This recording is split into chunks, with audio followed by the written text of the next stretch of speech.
तो आज हम लोग बात करेंगे प्रेशर और स्ट्रेस के बारे में।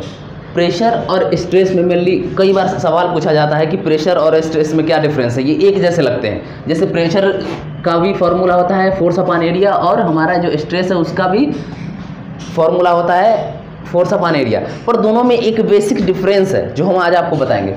जो हमारा प्रेशर होता है वो फोर्स, एक्सटर्नल फोर्स एक एरिया पे अप्लाइड होता है, लेकिन जो हमारा स्ट्रेस होता है वो जो फोर्स होता है वो इंटरनल रेजिस्टिव फोर्स होता है। ठीक है, इंटरनल रेजिस्टिव फोर्स कहने का मतलब अंदर से जो एक प्रतिरोधित बल काम करता है एरिया पे, वो हमारा हो जाता है स्ट्रेस। जैसे हम आपको समझाने की कोशिश करेंगे कि कोई एक रॉड है, ठीक है, ये एक रॉड है, ये फिक्स है, ठीक है, और ये फिक्स रॉड को हम अपनी ओर खींचने की कोशिश कर रहे हैं। तो जो अंदर में इस खिंचाव को, ये अपने चेंजेज को जो रोकने का कोशिश करेगा, जिस फोर्स से ये अपने चेंज को रोकने का कोशिश करेगा, उसी फोर्स को हम बोल देते हैं रेजिस्टिव फोर्स, जो रोक। यदि हम किसी फोर्स से इस रॉड को अपनी ओर खींचने की कोशिश करेंगे, ये फिक्स है, तो ये क्या होगा, इसमें चेंजेस होने का चांसेस है, चेंज होगा। अगर हम खींच रहे हैं तो चेंज होगा। इस चेंज को न होने के लिए जो एक फोर्स काम करता है, अंदर से जो एक फोर्स काम करता है, उसी फोर्स को हम, और वो जिस एरिया पे काम करता है, स्ट्रेस फोर्स। मतलब कि स्ट्रेस मतलब बराबर क्या हो गया, फोर्स अपॉन एरिया। इसमें जो फोर्स है, जो इंटरनल रेजिस्टिव फोर्स है, वो वही फोर्स है जो इसके चेंज को रोकने के लिए जो प्रतिरोधित बल काम कर रहा है, उसी प्रतिरोधित बल को, जितने एरिया में वो प्रतिरोधित बल काम कर रहा है, उसी को हम स्ट्रेस बोल देते हैं। देखिए नाम से क्लियर होता होगा। प्रतिबल, बल के प्रति एक बचाव का बल जो काम करता है, जो चेंजेज के लिए बचाव का बल काम करता है, उसी को हम स्ट्रेस बोल देते हैं। अब होगा, अब आपको थोड़ा सा क्लियर हो रहा होगा कि जो प्रेशर है और स्ट्रेस में क्या डिफरेंस है। ये जो प्रेशर होता है वो एक्सटर्नली होता है, एक्सटर्नली अप्लाई करता है। आप कभी देखे होंगे या कभी कहते भी होंगे कि प्रेशर लगाओ, प्रेशर लगाओ, मतलब आप किसी को प्रेशर लगाने के लिए बोले, एक्सटर्नली लगाने के लिए बोल रहे हैं। और आप ये भी कभी किसी को कहते होंगे कि देख इतना स्ट्रेस क्यों ले रहे हो, मतलब स्ट्रेस ले रहे हैं हम। और आप भी हमेशा स्ट्रेस में रहते होंगे, तो स्ट्रेस देखते होंगे इंटरनल होता है, वो अंदर से होता है। आपको वो स्ट्रेस, अगर किसी बंदे में स्ट्रेस है, अगर कोई बंदा स्ट्रेस्ड है, मतलब स्ट्रेस लिया हुआ है, परेशान है, तो आप उसके फेस से पहचान लेते हो कि वो स्ट्रेस में है। पर अगर किसी को आप प्रेशर लगा रहे हो तो वो एक्सटर्नली आपको दिखाई दे रहा है कि हम प्रेशर लगा रहे हैं। तो प्रेशर में क्या पता चला कि जो हमारा फोर्स होता है, जो हम बल लगाते हैं किसी एक पर्टिकुलर एरिया पे, उसी को हम प्रेशर कह दिए, मतलब दाब कह देते हैं। ठीक है, तो आपको क्लियर हो रहा होगा प्रेशर और स्ट्रेस में क्या अंतर है। ठीक है, अब एक आपको स्ट्रेस का हम एक और एग्जांपल देना चाहेंगे। ठीक है, जैसे मान लीजिए किसी के गाल पे आपने एक तमाचा मारा, तो उसका जो गाल है वो उस तमाचे को सहने की, मतलब कि रोकने की कोशिश करेगा। जो रोकने की कोशिश है उसी को हम स्ट्रेस बोलते हैं। जितने एरिया में वो लगा, ठीक है, जितने एरिया में वो लगा, उसको उतने ही एरिया में वो रोकने की कोशिश करेगा। तो उसको रोकने के लिए जो प्रतिरोधित बल जितने एरिया पे काम किया, उसी को हम स्ट्रेस बोल दिए। ठीक है, और इसी रोकने के चक्कर में क्या होता है कि हमारा गाल हो जाता है लाल। ठीक है, आए बात समझ में। अब देखिए, जैसे किसी को एक रैपट लगाए, तो उसका क्या होता है कि 4 या 5 उंगली उसके गाल पे निशान छोड़ देता है। तो वो 4 या 5 उंगली ही क्यों निशान छोड़ता है, उसको पूरा छोड़ना चाहिए था गाल पे। वो इसलिए क्योंकि जितने एरिया पे वो जो 4 या 5 उंगली जितने एरिया पे लगा है, उतनी ही एरिया पे वो रोकने का कोशिश किया है। ठीक है, तो जो जितने एरिया को रोकने का कोशिश किया है, उसी को हम स्ट्रेस बोल दिए, जो प्रतिरोधित बल काम किया वापस में। इसके चक्कर में क्या होता है, जैसे आप लोग सोच सकते हैं कि 2 बंदे अगर तीसरे को पीट रहे हैं, तो क्या होता है, 2 बंदे अगर तीसरे को पीटेंगे तो उसके चक्कर में क्या होता है, तीसरा को तो घाव लगेगा ही।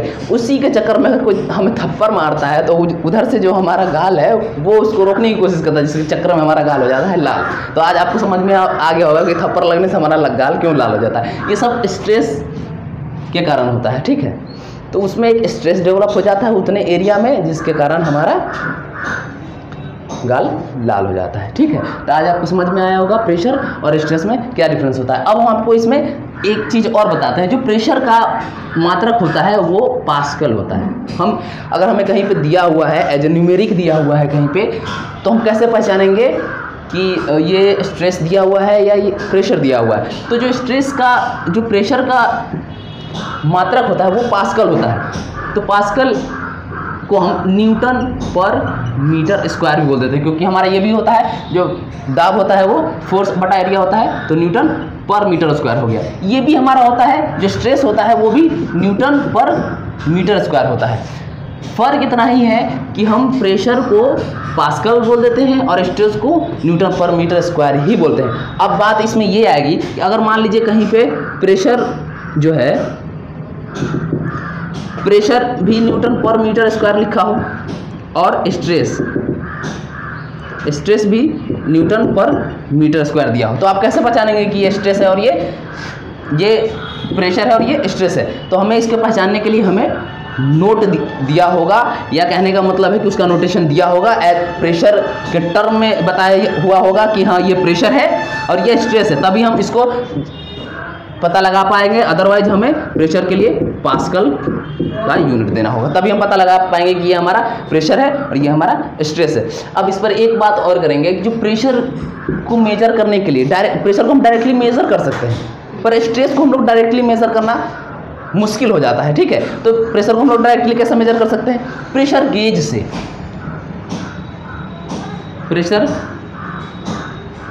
प्रेशर गेज का इस्तेमाल आप लोग देखे होंगे कई जगह पे, एक प्रेशर गेज लगा होता है, एक मीटर के टर्म में लगा होता है, जो हमें बताता है कि इसमें इतना प्रेशर है, ठीक है।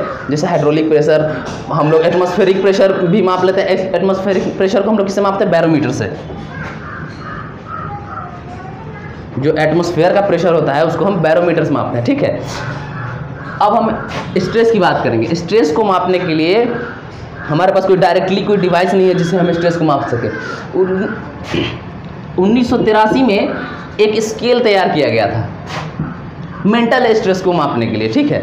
उस स्ट्रेस को उस स्केल को हम लोग बोलते थे PSS scale, perceived stress scale. इसमें क्या होता था कि जो क्लाइंट होता था उससे हम लोग सवाल पूछते थे, ठीक है, और उस सवाल के बेसिस पे हम एक स्केल तैयार करते थे, एक स्कोर बनाते थे। उस स्कोर को 3 भाग में डिवाइड करते थे, 0 to 30, 14 to 26 एंड 27 to 40। इसको तीन टर्म में हम डिवाइड करते थे। जो 0 से 13 का स्कोर होता था वो लो स्ट्रेस होता था, और 14 से 26 का स्ट्रेस होता था वो मॉडरेट स्ट्रेस होता था, और 27 से 40 का जो स्कोर होता था वो हाई स्ट्रेस होता था। इस तरीके से हम स्ट्रेस को, मेंटल स्ट्रेस को हम इस तरीके से जान पाते थे। वैसे हमारे पास कोई डायरेक्ट डिवाइस नहीं है जिससे हम स्ट्रेस को मेजर कर सकें। प्रेशर और स्ट्रेस के केस में एक चीज़ और आपको बताते हैं। प्रेशर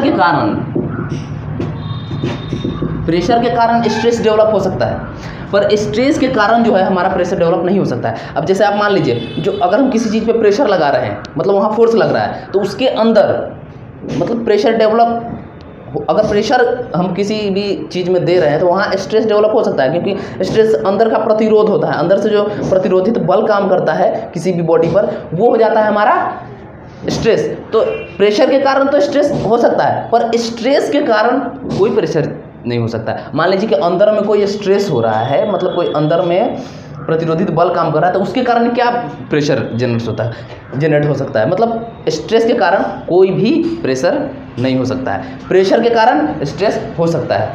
आप समझने के लिए समझ सकते हैं, जो आप प्रेसिंग मशीन देखे होंगे, जैसे ऊपर से एक प्रेसिंग मशीन आता है, बीच में कोई एक सामान रखा होता है जिसको दबाता है, जब प्रेस करता है एक एरिया पर दबाता है, उसको प्रेशर बोल दिए हम। उसके कारण अंदर में तो स्ट्रेस डेवलप हो रहा है, उसको वो दबा रहा है, तो उसको ना दबने के लिए, उसको चेंज ना होने के लिए, जैसे मान लीजिए दबा रहा है तो टूटेगा ही टूटेगा, तो वो ना टूटने के लिए जो बल लगा रहा होता है जिस एरिया पर, उसी को हम स्ट्रेस बोल रहे हैं, ठीक है। तो ये जो स्ट्रेस है प्रेशर के कारण डेवलप हो रहा है, तो प्रेशर के कारण तो स्ट्रेस डेवलप हो जा रहा है, पर स्ट्रेस के कारण प्रेशर डेवलप नहीं हो सकता है। आगे पास स्ट्रेन, स्ट्रेस के कारण हमारा स्ट्रेन हो सकता है। स्ट्रेन क्या होता है? जो किसी भी चीज़ में, मतलब किसी भी बॉडी पर अगर तुम फोर्स लगा रही हो, तो उसके अंदर में जो प्रतिरोधित बल है जो काम कर रहा है जिस एरिया पे, तो वही हमारा स्ट्रेस है। तो वो जो रोकने की कोशिश कर रहा है, ठीक है। अगर बल ज़्यादा हो गया और जो आंतरिक जो रेजिस्टेंस, जो प्रतिरोधित बल है वो कम हो गया, तो हमारा क्या होगा? स्ट्रेन हो सकता है। मतलब कि उसमें चेंज हो सकता है। किसी भी बॉडी को अगर तुम फोर्स लगा रही हो तो उसमें क्या हो जाए, वो टूट सकता है। या अगर कोई रबर है, रबर को खींच दो पहले रबर इतना बड़ा है, पहले रबर इतना बड़ा है और उसको अब खींच दो तो इतना बड़ा हो गया ना। तो अंदर में जो स्ट्रेस हुआ, पहले तो रोकने की कोशिश किया उसको, जो फोर्स हम लगाया उसको रोकने का कोशिश किया, लेकिन जब वो नहीं रोक पाया तो क्या हुआ, उसमें चेंज आ गया। तो वही होता है चेंज मतलब स्ट्रेन। ठीक है, तो स्ट्रेस के कारण स्ट्रेन हो सकता है, मतलब स्ट्रेस के कारण कुछ बॉडी में चेंजिंग आ सकती है।